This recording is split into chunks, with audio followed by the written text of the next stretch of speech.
2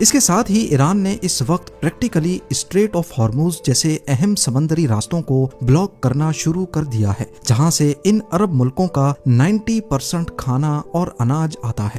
عام طور پر لوگ سمجھتے ہیں کہ اس کشیدگی سے صرف تھوڑی بہت مہنگائی آئے گی یا گلوبل اکنامی ڈسٹرب ہوگی، لیکن اصل میں ایران اس وقت سعودی عربیہ اور UAE جیسے ملکوں کے وجود کو مٹانے کی دھمکی دے رہا ہے۔ اور یہاں آپ کا یہ جاننا بھی ضروری ہے کہ یہ عرب ملک امریکہ کی اکنامی کے لیے بھی ایک ریڑھ کی ہڈی کا کام کرتے ہیں۔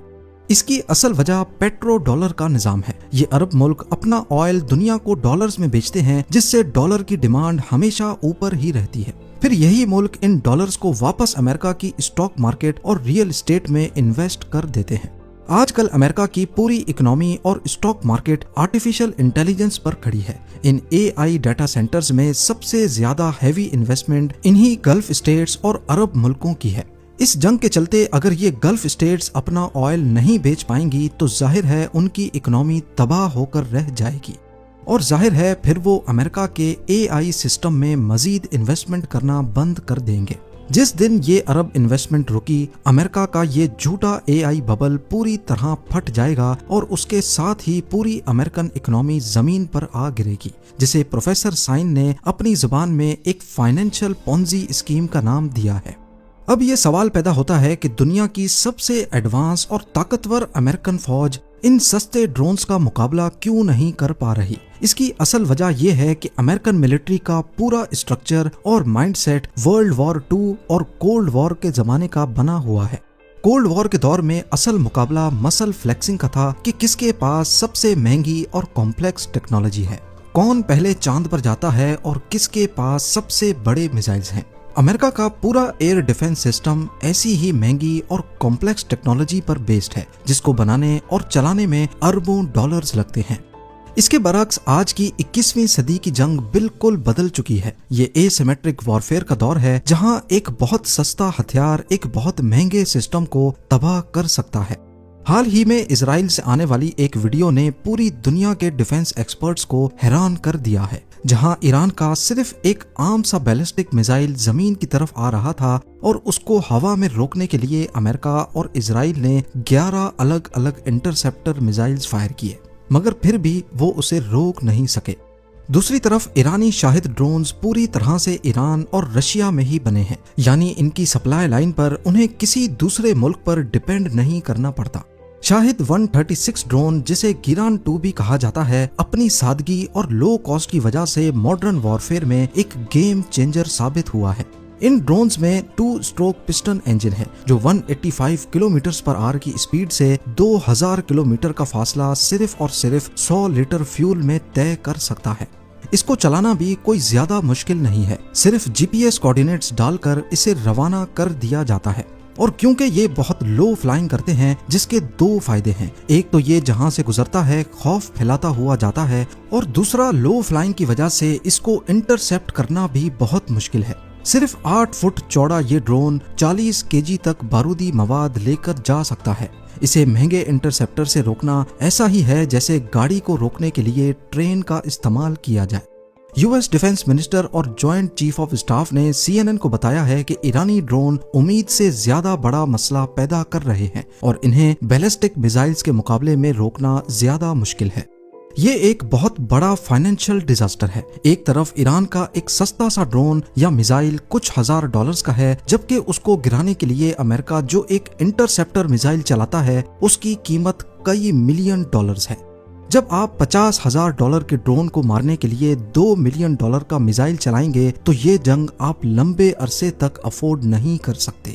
اب امریکہ کے پاس ان مہنگے میزائلز کا اسٹاک تیزی سے کم ہو رہا ہے اور انہیں اپنے ایشیا والے ملٹری ریزروز کو بھی استعمال کرنا پڑ رہا ہے، جو انہوں نے چائنا کے ڈر سے بچا کر رکھے تھے۔ یہ اصل میں امریکہ کے اس غرور کے ٹوٹنے کی نشانی ہے جس نے 20 سال سے پوری دنیا پر اپنی بادشاہت قائم کی ہوئی ہے۔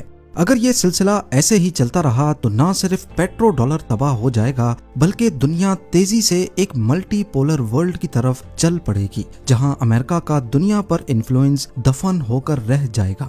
اس سب کے علاوہ ابھی تک امریکہ اور اسرائیل صرف ہوا سے حملے کر رہے ہیں، لیکن تاریخ گواہ ہے کہ آج تک دنیا کا کوئی بھی ملک صرف ہوائی حملوں کے ذریعے کسی دوسرے ملک کی حکومت نہیں بدل سکا۔ رجیم چینج کے لیے آپ کو ہر حال میں گراؤنڈ ٹروپس کو اتارنا پڑتا ہے۔ امریکہ کے ٹاپ آفیشلز اور سیکرٹری آف وار کے بیان کے مطابق امریکہ کسی صورت اپنے گراؤنڈ ٹروپس فی الحال ایران بھیجنے کا کوئی ارادہ نہیں رکھتا۔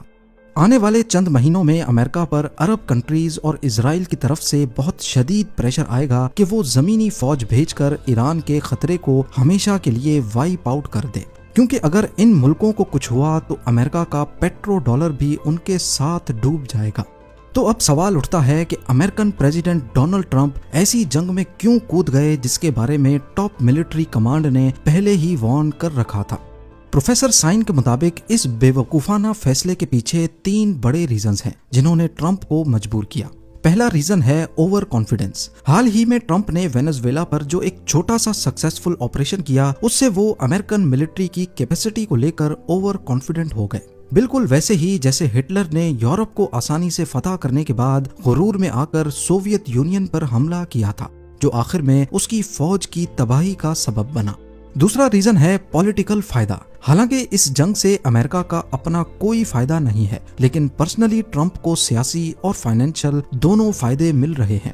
سعودی عربیہ اور اسرائیل انڈائریکٹلی اس جنگ کے لیے لابنگ کر رہے ہیں۔ یاد رکھیں کہ سعودی نے ٹرمپ کے داماد جاریڈ کشنر کے پرائیویٹ ایکویٹی فنڈ میں $2 ارب کی میسو انویسٹمنٹ کی ہوئی ہے۔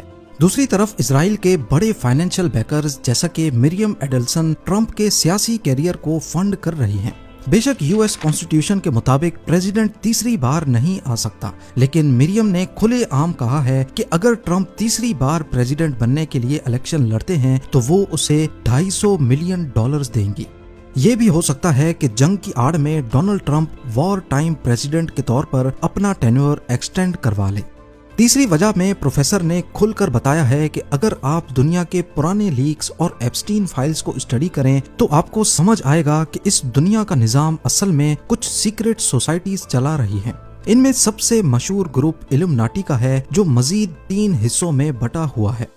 ایک طرف جیزوئٹس ہیں جو ویٹیکن کو کنٹرول کرتے ہیں، دوسری طرف سبیشین فرینکسٹ ہیں جن کا ماڈرن اسرائیل کے پاور اسٹرکچر پر ہولڈ ہے، اور تیسری طرف فری میسنز ہیں جو امریکہ کے پورے نیشنل سیکیورٹی اور ملٹری اپریٹس کو کنٹرول کرتے ہیں۔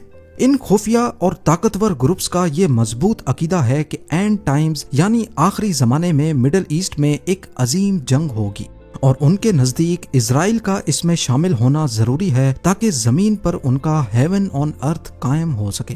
یہ ایک پہلے سے لکھی ہوئی اسپرچول اسکرپٹ ہے جس کو یہ لوگ ہر حال میں فالو کر رہے ہیں، چاہے اس ایکشن میں کوئی لاجک ہو یا نہ ہو، اور چاہے اس کی وجہ سے پوری دنیا کی اکنامی ہی تباہ کیوں نہ ہو جائے۔ ان کو صرف اپنے آخری زمانے کے ایجنڈا سے غرض ہے۔ یہ تھی پروفیسر سائن کی وہ تیسری پریڈکشن جو آج پہلی 2 کے بعد سچی ہونے کے راستے پر نظر آ رہی ہے۔ ان سب باتوں کا نچوڑ صرف یہ ہے کہ امریکہ ایک ایسی جنگ لڑ رہا ہے جو اگر قسمت سے بھی جیت جاتا ہے تو پھر بھی یہ امریکہ کے لیے بہت بڑی ہار کہلائے گی۔ جس طرح عراق، لیبیا، سیریا اور افغانستان میں ہوا، ایران پر حملہ کرنا بھی اپنے پاؤں پہ ہی کلہاڑی مارنے جیسا ہوگا۔ اس بارے میں آپ کی کیا رائے ہے مجھے کامنٹ سیکشن میں ضرور بتائیے گا۔ امید ہے ملتے ہیں اگلی شاندار ویڈیو میں۔